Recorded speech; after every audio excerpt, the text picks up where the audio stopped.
salvation be exalted. The Lord is help, and blessed be my rock. Let the Lord of my salvation be exalted.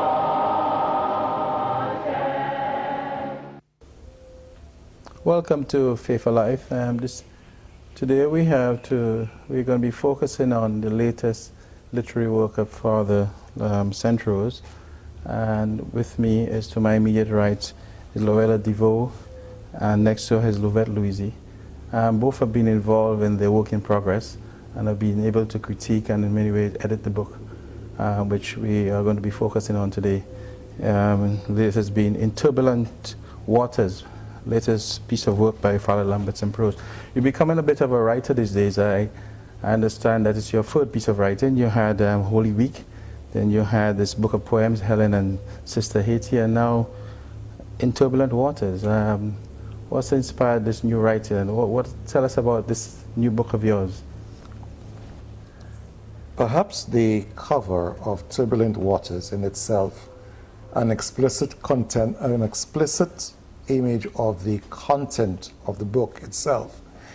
September 13th this year, on the feast of St. John Chrysostom, my eyes fell on a piece of writing by this particular saint, which I wish I'd put my hands on before the completion of In Turbulent Waters, especially that it describes in the most beautiful way everything, all the labors, the effort and the love of Gordon Gibatis in creating this piece of drawing, or painting rather, as the cover of the book. And this is what St. John Chrysostom says: "The waves are many and the surging sea dangerous. Where we are not afraid we may be drowned, for we are standing on the rock.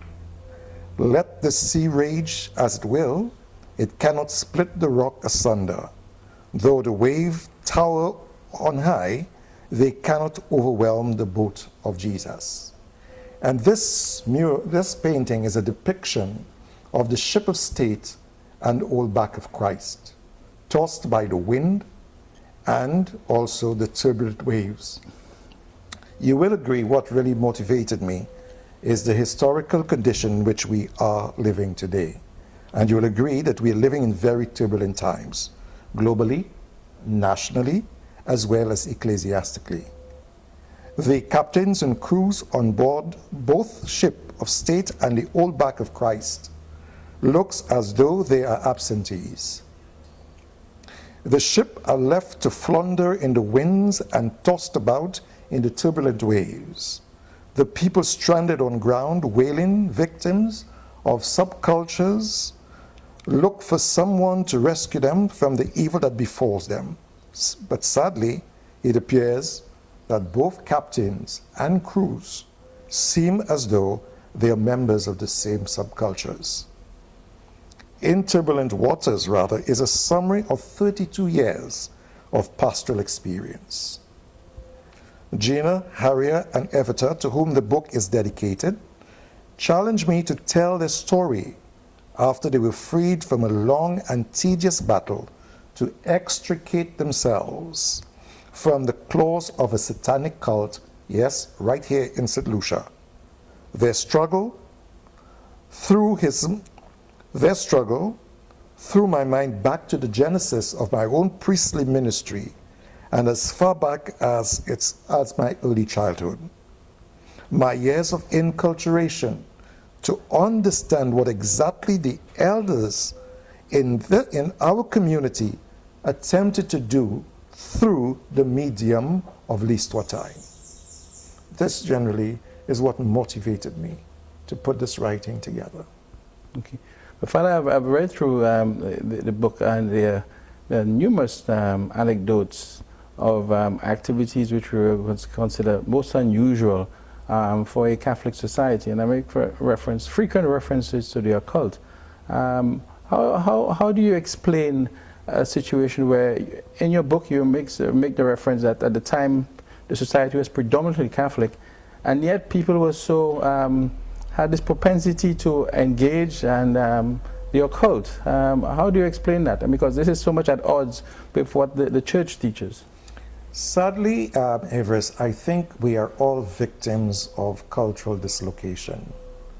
And I say this both in matters of culture in itself, as a people coming from an African roots, and also from a faith perspective. We just do not know who we are.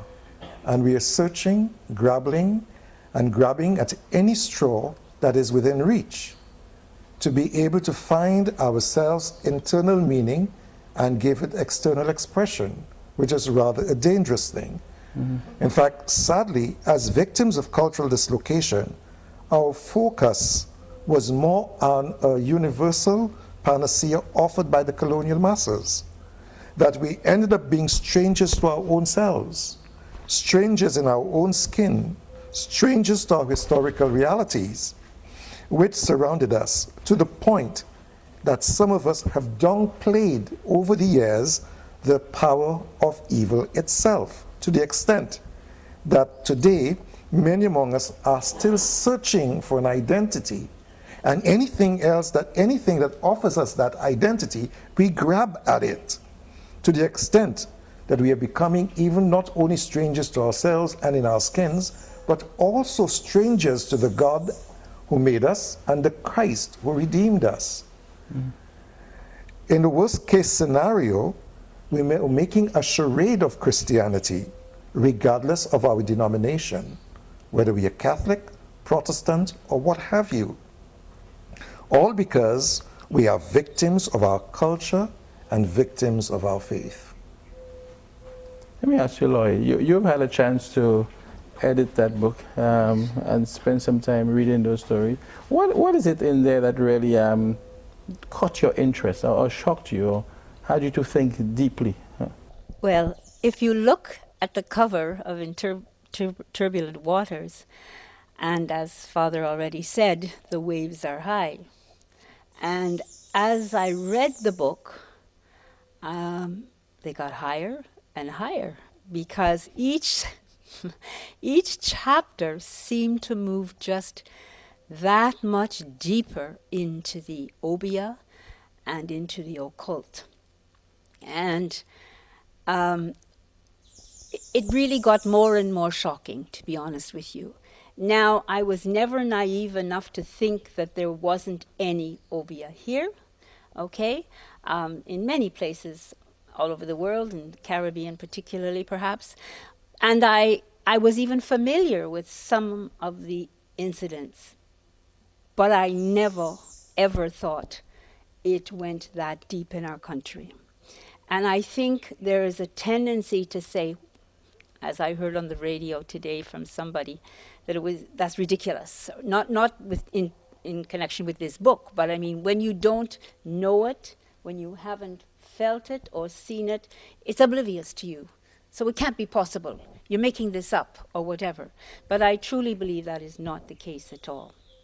And I really, from the time I began to read this book as the editor of it, I thought, this is one of the most courageous books that anybody could write in our country, because, you know, people, I'm sure, will deny that it's there, will say, you know, where did he get this nonsense from, whatever. But the fact of the matter is, it is real.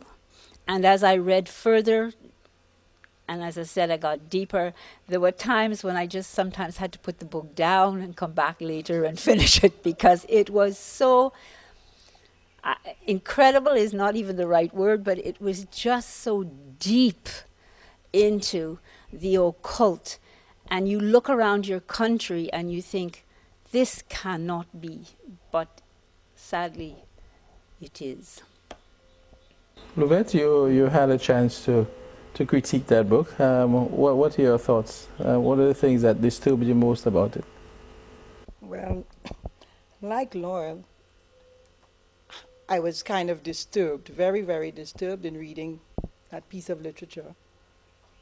Very provocative, I found. You know, it was the sort of work that had you a bit frightened at some stages of it, but at the same time wanting to know more about it.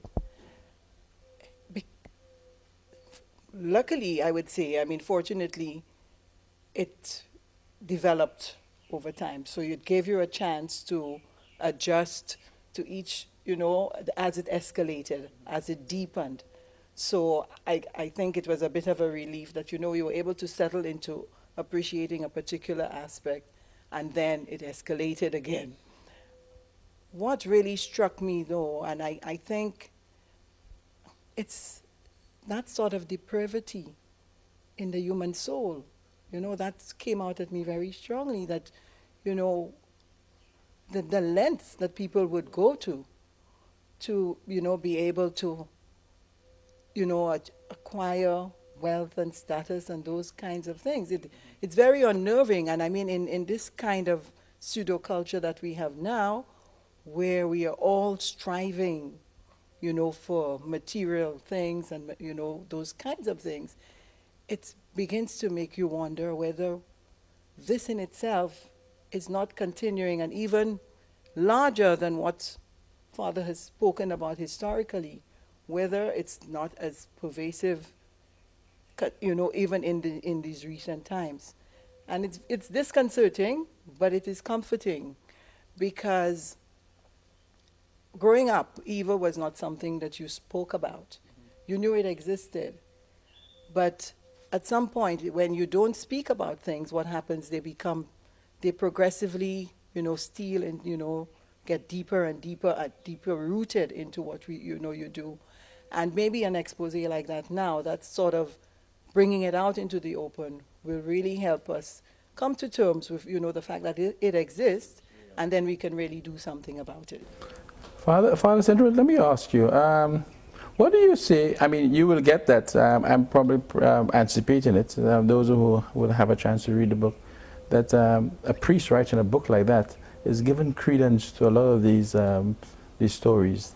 I think it's quite the contrary. Okay. Because the priest is not writing from hearsay. The priest is writing from his own exposure, his own experience, and his own participation in exorcism. And that he's writing from that point of view, that he has met sufferers, he has met victims, he has met vulnerable, wounded people who are trying to extricate themselves from this kind of experience. And he had to stand with them, even on a wounded leg, to bring them out of this. It was a nightmare for me up to last year, which was my last set of exorcism, and I would say it was the mother of all. Because I've never, ever, ever found one that was so profound and had roots everywhere in the Caribbean and in every institution in St. Lucia. The church is not exempted. And that has caused me a tremendous amount of tears and pain and anguish. Are you saying that evil has become more entrenched over the years than Very much more entrenched than it was before.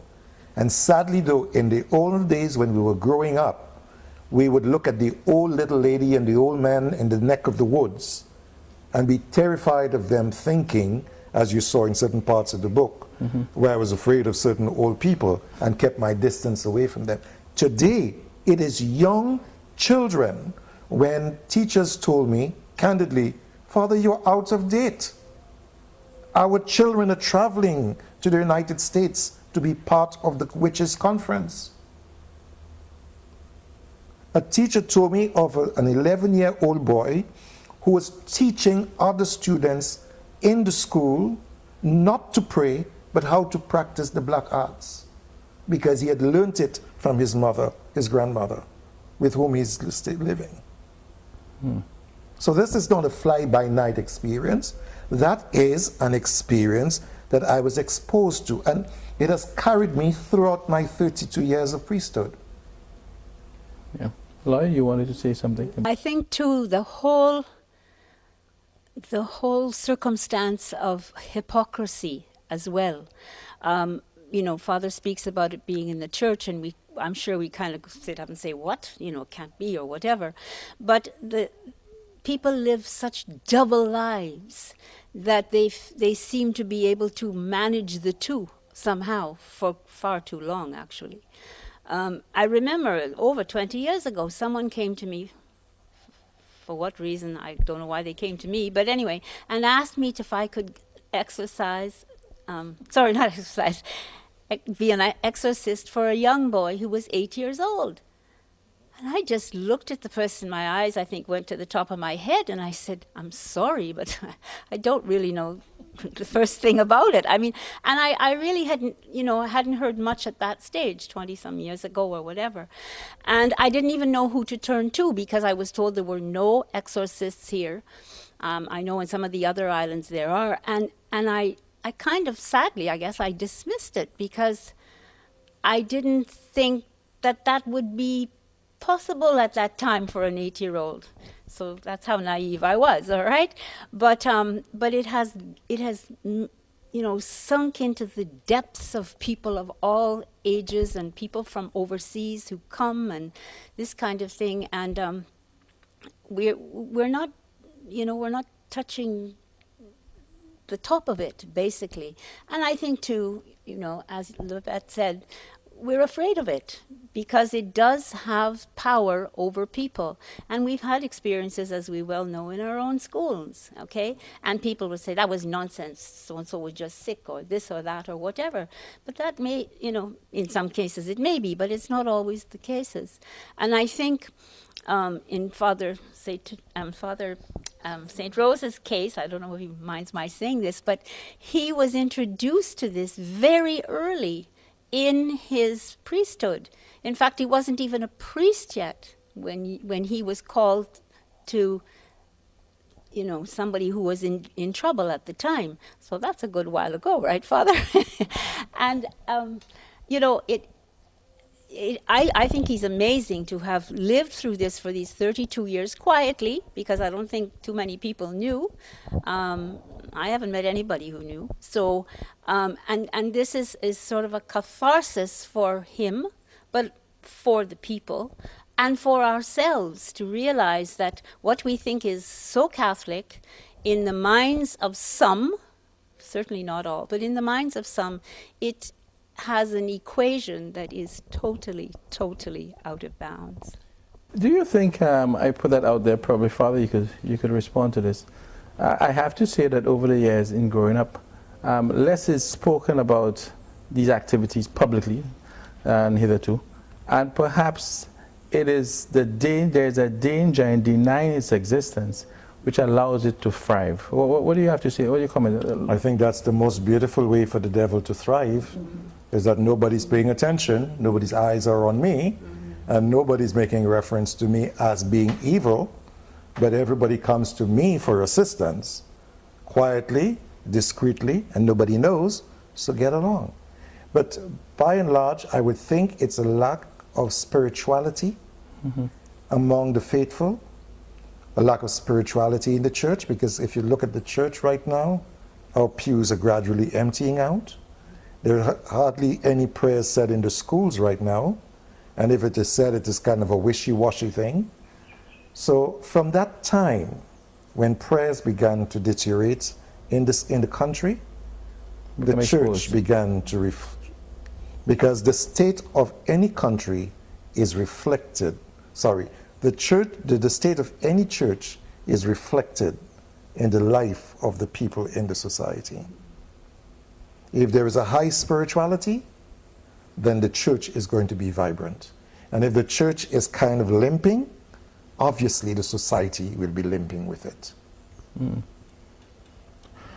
Luvette, what would be your comments? Some would say perhaps in the world we live in now, the values that we promote of prosperity, materialism, individualism, these are things which distract people from growing spiritually, as Father was lamenting about, and in some way open roads for evil to thrive. You have any comments on that? Well, because I always ask the question, what's the motivation for the evil? For the evil. I told Father when I was reading the book after a while, there's this song, I Want to Be a Billionaire, that the young children sing. I want to be a billionaire so bad. And you know, that resonated with me because it means that you would do it at all cost. Any, you know, for anything, because you want it so bad. And what I think I've recognized or I've come to realize as I get older is that, you know, years ago, we were a little more content with our lot. I think, I'm not sure if it was how we were cultured and so, that you desired, but you did not crave it in that manner. You had a desire, and so you pursued your goals, you pursued your, but right now there is so much discontent. And that discontent within persons, which I think, like Father explains, it's that lack of spirituality. Lack of a center. Right. You're not grounded, so you don't know what you need. You think you need all these other things, but yet you remain so dissatisfied. And so you keep pursuing a whole lot of other things, which will always leave you empty. And really, that's where, you know, you kind of go off course. Yeah. I mean, what do you expect people to take away from this book? How do you think it's going to help? What do you think will be the value of this book? I think the book ends on a note, not leaving people hanging in the air, as if we're just castigating you and saying, hey, these things exist among you, and just allow it to be. There is an alternative. And their alternative is, let us get back to basics. Let us learn to be family once again. Let us return to the wisdom of our ancestors. The list to our time was just not barely telling stories, but they were really recapitulating, as it were, things that had passed in history but had the tendency of affecting those growing up.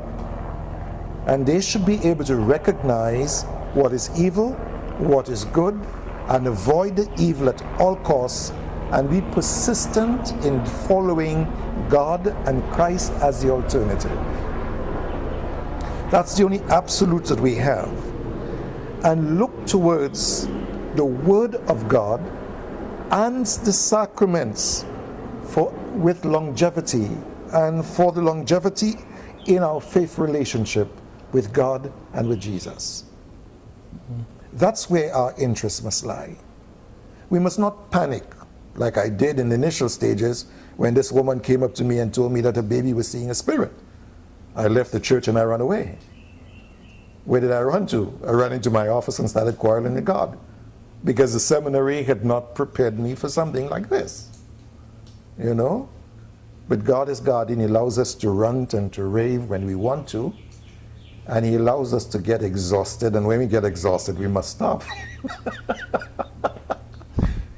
And then when we're exhausted, He speaks to us person to person and guides us through whatever it is. Lois said that I faced it courageously. No, even up to the last case, I was scared in my skin, because it's not something that you want to handle with. But let me end on this note, that this book is not any advertisement to say to anyone now that I'm available. My health does not permit me to touch another case again. So I'm simply writing this book, or I've written this book to alert us that there is something deep within us and among us that is depriving us of an opportunity to embrace God and Christ in their totality and be radically transformed by the Word and Sacrament, unless we are prepared to be truly converted and not be just superficial Christians or making a charade of Christianity and religion. It's clear that the evil, the activity that's going there is contributing to the social problems we have in the society. Of course, along with other things. How do we get this message across that, look, is not just an economic problem, it's not a social problem, it's a spiritual problem. Where do you see the role of the church in this, Father? Well, again, as I just said momentarily, that we've got to get back to basics. We've got to start making the family the church. We've got to start putting greater emphasis on the word. We have got to put greater emphasis on the sacraments, especially the sacrament of the Eucharist and reconciliation, helping people to recognize their responsibility and accountability. We can't just live as we do today. It is because of the absence of meaning in all of this for our people that we have people